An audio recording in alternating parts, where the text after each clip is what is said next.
Hello, folks. Welcome to part 14 of Learning Rust series, and today is day 6 as part of my 100 days of Rust. And we are looking at an older problem. I just noticed something interesting, so I want to share that before I move on to the next program, next exercise. So, in the previous program, the problem was here. They didn't put a return type after this arrow, and looks like in Rust you have to put an arrow and then say the return type.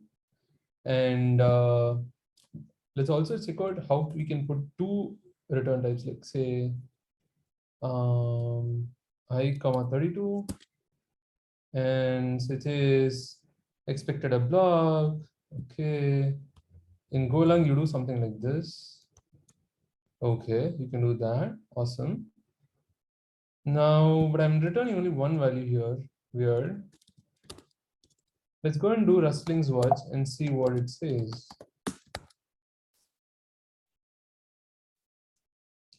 So if I give this, what will be the zero value? I don't know. There's no zero value in Rust with that. Let's see. Okay, so it says error. So cannot be formatted with the default formatter. Okay. The trait standard format display is not implemented for 32. You may be able to use colon question mark or colon hash question mark for pretty print instead. This error originates in the macro state macro. This format arguments, mismatched types, expected because of return type, expected tuple found. Okay, so it's called a tuple. I think the term tuple, I've heard it in like Python. So interestingly, I'm hearing it here too. So, but here it doesn't give an error interestingly over here. I don't know why there's no errors over here, but there are errors here. Let's even like go and check out the some errors have detailed explanation 0 to 7. Okay, cool. Let's go ahead and check it out. Let's see, explain, explain, cat. Okay, so you try to use a type which doesn't implement some trait in a place which expected that trait. Okay, I don't know what that means. Trait is trait like an interface? I don't know. Doesn't implement some trait. Okay, in a place where which expected that trait. So in some places, there are some things that expect a trait or some features or functionality or properties or traits or attributes, and it's apparently this type does not implement that. In our case, the this is not implementing some trait. So I'm guessing that's the problem, and that's why this. So here we declare the foo trait with a bar method. Okay, it's kind of like interface, I think. So foo trait bar method, and then self, we now declare a function which may takes an object implementing the foo trait. Okay, type colon foo. So type, it implements this trait. It can be of any, it can be any struct and whatnot, but it should have bar, right? And this is foo colon t. The type is like this t, and foo dot bar. We now call the method with the i32 type, which doesn't implement the foo trait. Okay, the trait bound i32 foo is not satisfied. Okay, now to fix this error, verify that the type you're using does implement the trait. Okay, implement. Okay, so you have to do an implementation for i32, implement the trait on the i32. Okay, so implement a trait for a type, and then you tell the function definition and all, and then now all is good. We can now use the method since it implements the for trait. Or an agentic condition error coordination will look like is not implemented for the type T. Okay.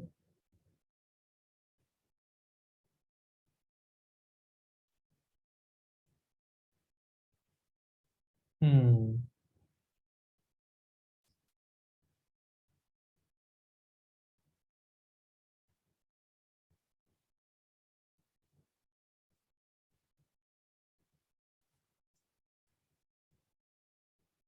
Only found the parameter that is not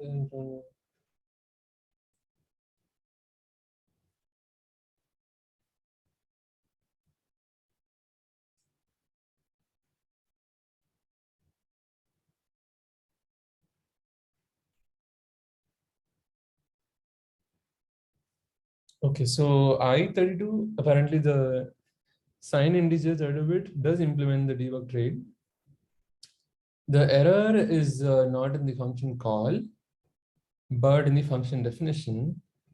Note that the error here is in the definition of the generic function. Although we only call it with the parameter that does implement debug, the compiler still rejects the function. Okay. It must work with all possible input types. So yeah, I mean, one moment.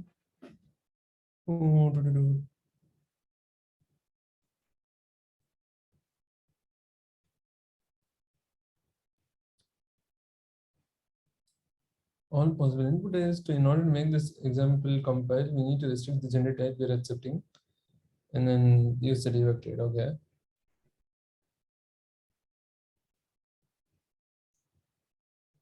Only types that implement the debug trait can actually be called like this. Failed to compile now. It's a struct to the debug. Without debug.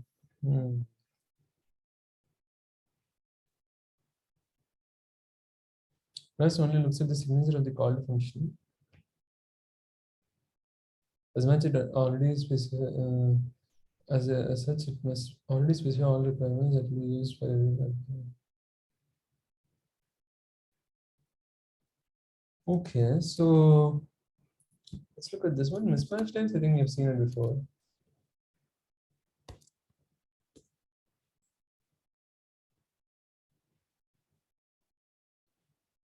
Expected and actual or expected and the received type are not equal. So plus one, not a number, it's not a number, it's a string.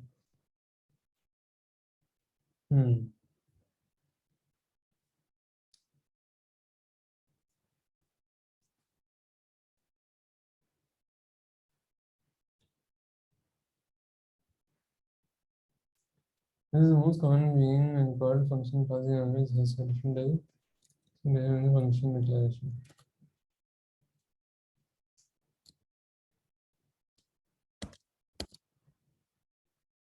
Cool. So can I actually say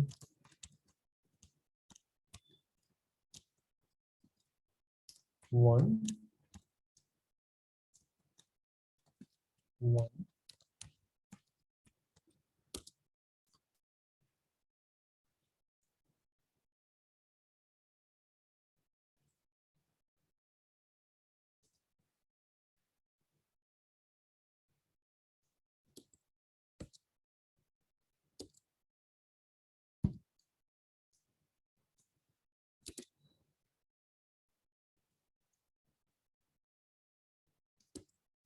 Interesting. So it does give me two values. So I sent in 51, which is odd, so minus 348, and two basically for the second one. It told me something, right?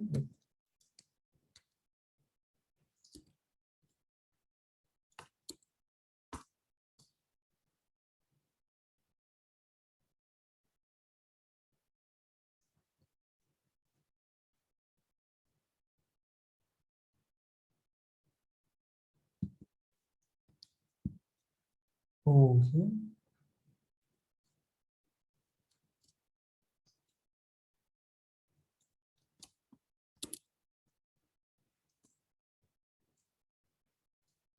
Awesome. So to look at the display thing to understand better on what is going on there. This is an interesting thing, like, I wanted to check that out. So basically two return types and whatnot, and then also how this goes on. And also one more thing that I noticed was this, right? This is the last line, right? If I say return here, okay, it doesn't give me another. Instead, if I say okay, let's say I put a semicolon here, right? Gives me an error. It thinks it's stopped. Expected either do that or found this empty, right? So in an if else thing, word should be used so that you can actually know, okay, so yeah, I mean, this is what I want to evaluate and things like that. But if you put a semicolon here, it gives an error. And if you put a return, it will put a semicolon automatically. But when it's an expression, is not being returned, it's better to just get the expressions formula and then do it. And if it's failing, just handle the failure gracefully. Cool. So with this exercise done, I'm gonna actually move on to the next one. Okay, so mismatch types.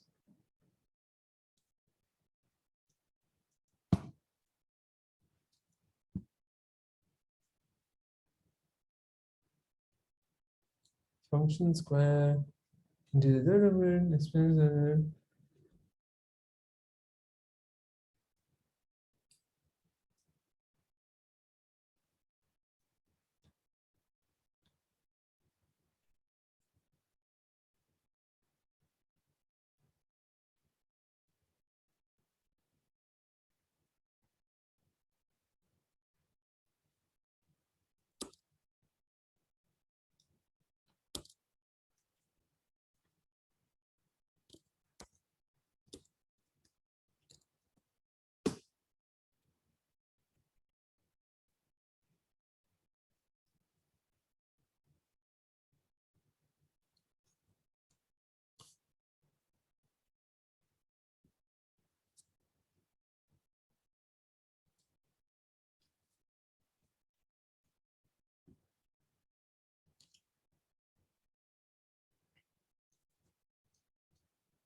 By the way, interesting thing, like if you put a semicolon here, it is expected this and found this like that.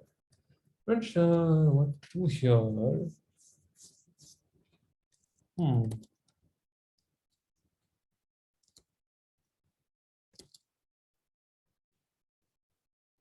Oh.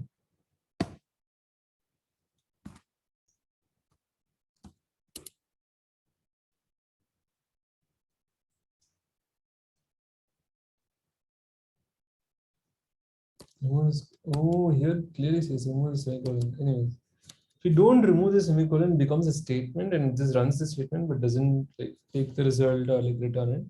But if you put a expression, it evaluates the expression and then puts the and it gives the value to the caller. Remove the semicolon. So here you can see the error saying expected height 32, there is integer, sign integer, third of it, then found nothing. Basically, under this there's nothing. So if this is the case, then that's all. Once again, return as its body has no tail or return expression. Okay. So there's a thing called tail, which is basically this. This is the last line, right? Or you have an tail return expression and all that. Cool. So now I'm gonna go ahead and like start off another video to talk about the next exercise. I'll see you in the next one. Bye bye.